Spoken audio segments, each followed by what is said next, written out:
आपल्यासोबत बोलण्यासाठी शिवसेना शिंदे गटाचे नेते गोपीकिशन बिजोरिया जे आहेत, विप्लव बिजोरिया जे आहेत, आज एक बातमी माध्यमांमध्ये प्रसारित झालेली आहे. आपण उद्धव ठाकरे यांची भेट घेतलेली, काय सांगता? अतिशय चुकीची, मला अत्यंत आश्चर्य वाटत आहे की ही बातमी 2-3 वाहिन्यावर मी बघितली आणि अनेक लोकांनी मला फोन केले.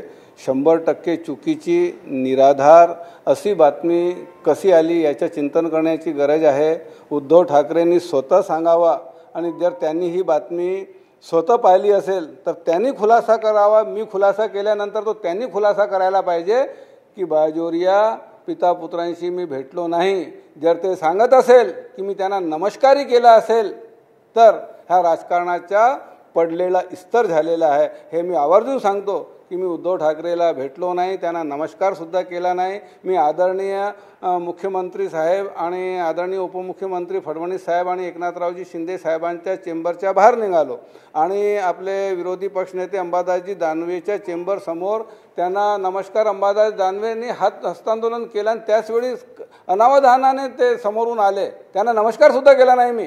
तरी जर हे बातमी, मला असं वाटत नाही ते सुद्धा खुलासा करतील की मी बाजोरिया पिता पुत्रासोबत बोललो नाही. ते स्वतः त्यांच्याशी विचारा, माझ्याशी विचारणं तर खूप दूरची गोष्ट आहे. उद्धव ठाकरेंना विचारा की मी तुम्हाला नमस्कारसुद्धा केला काय. ते म्हणत असे की मी त्यांना नाकार दिला.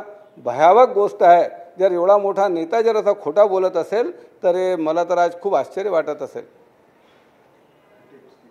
काय फुटेज तपासून होताना तिथंच म्हणजे अंबादास दानवे आम्ही ते उभं होतो, अचानक ते आले आणि त्यांच्याशी 1% ही बातमी किंवा नमस्कारही झाला असेल तर त्यांनी उद्धव ठाकरेंनी स्वतः खुलासा करावा.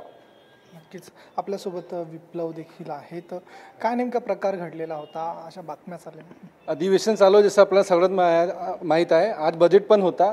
ते जबरदस्ती पब्लिसिटी स्टंट याला जसं ज्याला म्हणतात असं यांनी हे स्टंट लावलेलं आहे. आम्ही बिलकुलच त्यांना भेटलं नाही आहे. तुम्ही फुटेज चेक करू शकतात, काही चेक करू शकतात.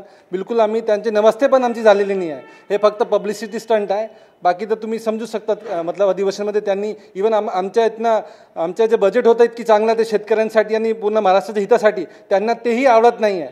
म्हणजे त्यांची मानसिकता काय झालेली आहे हे लोकांनी समजावी, बस एवढंच सांगतो मी. नक्कीच. आता आपली विधान परिषदेची टर्म संपलेली आहे. नेमकी आता आपली पुढची भूमिका काय असणार आहे? आता विधान परिषदेच्या 11 रिक्त जागा आहेत, त्यामध्ये आपलं नाव असेल नाही. आता तर कसं आहे की मी स्थानिक मतदारसंघातून निवडून येतो. आता आपले लोकल बॉडीजची इलेक्शन्स पेंडिंग पडलेले आहे. जोपर्यंत तो होत नाही लोकल बॉडीची इलेक्शन, तोपर्यंत माझं इलेक्शन होत नाही. जेव्हा तो इलेक्शन होणार आहे तसे माझे इलेक्शन लढणार आहे आणि मी हिंगोली पासून पुन्हा तेच सीटवर लढणार आहे. नक्कीच. आणि आम्ही या राज्याचे लोकप्रिय, कर्तव्यदक्ष आणि या 13 कोटीच्या मनामध्ये बसलेले एकनाथरावजी शिंदे साहेबांसोबत आम्ही आहो. यामध्ये काही शंका करण्याची व्रतवाहिनीला मला असं वाटत नाही गरज आहे. आणि हा प्रश्न मला विचारण्याच्या पेक्षा उद्धव ठाकरेंना विचारावं की तुम्हाला नमस्ते केले काय आम्ही. नक्कीच. धन्यवाद. आपल्यासोबत किशोर विप्लव बिजोरिया जे होते, त्यांनी उद्धव ठाकरे यांची भेट घेतलेली नाही, त्यांना नमस्कार देखील केले नाही अशी स्पष्टता केलेली आहे. कॅमेरा पर्सन चरणसह मी ऋतिक गणकवार, TV9 मराठी, मुंबई.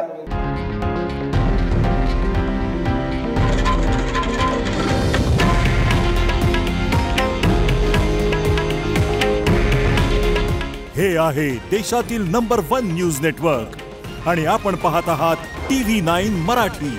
काळजी तुमची, हित महाराष्ट्राचं.